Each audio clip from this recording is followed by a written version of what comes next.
कभी कोई आदमी 4 बजे उठ के कुत्ते के पत्थर नहीं मार सकता। 4 बजे उसे सारी चीजें अच्छी दिखाई देती है। 6 बजे जब आप उठोगे ना, प्रकृति आपको इतनी सुंदर लगेगी, पेड़ पौधे सुंदर लगेंगे, फूल सुंदर लगेंगे। आपके अंदर ऐसी भावना ही नहीं आ सकती कि मैं किसी के थप्पड़ मार दूं सुबह 6 बजे। क्यों? क्योंकि आपके अंदर आप भगवान के सबसे नजदीक होते हो इस समय। इस समय पढ़ा हुआ भी अच्छा याद होगा।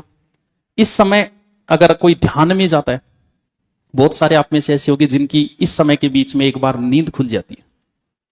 ऐसा कहते हैं कि इस समय अगर नींद खुली और आदमी कोई प्रार्थना करे ना तो वो पूरी हो जाती है। कारण पता है क्या है? क्योंकि इस समय आदमी भगवान के सबसे नजदीक होता है, उसे बड़ी आसानी होती है। इसीलिए ऋषि मुनि इस समय उठते थे 4 बजे, फिर वो ध्यान में बैठते थे, वो तुरंत ध्यान में चले जाते थे। ये सबसे अमूल्य समय। इस समय में कहते हैं कि कभी कोई आदमी किसी की मर्डर नहीं करता, उसके मन में ऐसा भाव ही नहीं आता कि मैं किसी को मार दूं। और इसके अपोजिट है ये, जितने उपद्रव होते हैं इसी समय होते हैं, जितनी हत्याएं होती है लगभग इसी समय होती है। इसी समय आपको भयंकर गुस्सा आता है, सुबह नहीं आता कभी। इस समय के बीच में गुस्सा नहीं आएगा आपको। ये सबसे खतरनाक समय।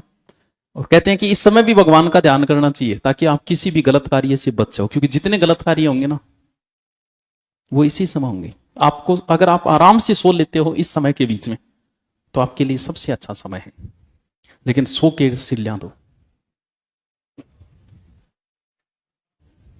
जाग आ गई तो प्रकृति आपको कोई संकेत दे रही है, ऊपर वाला आपको कोई संकेत दे रहा है, उठ जा, कोई काम कर ले। या हो सकता है भगवान के आप इतने नजदीक हो कि वो आपको मैसेज दे रहा है इस समय। बहुत से लोगों की नींद खुलती है इस समय, लगभग लोगों की खुल जाती है 4 बजे 6 बजे के बीच। छोड़ दे करो बिस्तर, चल ठीक है अब ध्यान करेंगे या पढ़ाई करेंगे। बहुत अच्छा समय होता है ये 4 से 6 के बीच। हो सके किसी दुश्मन से आपकी दुश्मनी हो, तो जैसे ही आप उठोगे आपको वही दुश्मन याद आएगा। मैं तन्ने जागता ही मन तेरी याद आ, तू रात को जब सोया था तो उसे याद करते हुए सोया था, इसीलिए उठते ही तुझे सबसे पहले वही याद आया जो रात को सोया। इसलिए सोते समय आपका दिमाग एकदम शांत होना चाहिए। अगर सोते समय पढ़ाई का ध्यान है तो रात में पढ़ाई का सपना होगा। क्या देखो अमन आजकल पढ़ाई का सपना होगा बहुत है।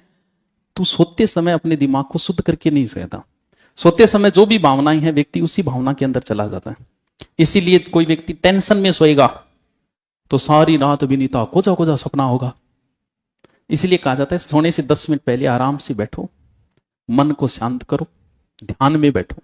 अगर कोई व्यक्ति ध्यान में सोया तो वो ध्यान में चला जाता है और उसकी जो नींद होती है उसका दिन ऐसा लगता है जैसे नया जीवन हुआ है मेरा।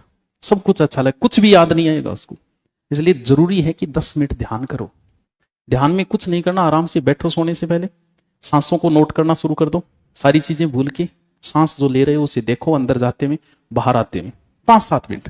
फिर आराम से सो, शरीर को ढीला छोड़ दो, सिर्फ सांसों को नोट करो। 5-10 मिनट में नींद आ जाएगी। वो नींद जो होगी वो आपके जीवन की सर्वश्रेष्ठ नींद होगी। 5-10 दिन प्रैक्टिस करना, क्योंकि पढ़ाई के लिए जरूरी है। रात ने ऊंधा सुंधा करता सोया, सुबह 6 बजे उठो, भाई दिमाग में पाछो चाल है, इसका मतलब आप सोए ही नहीं।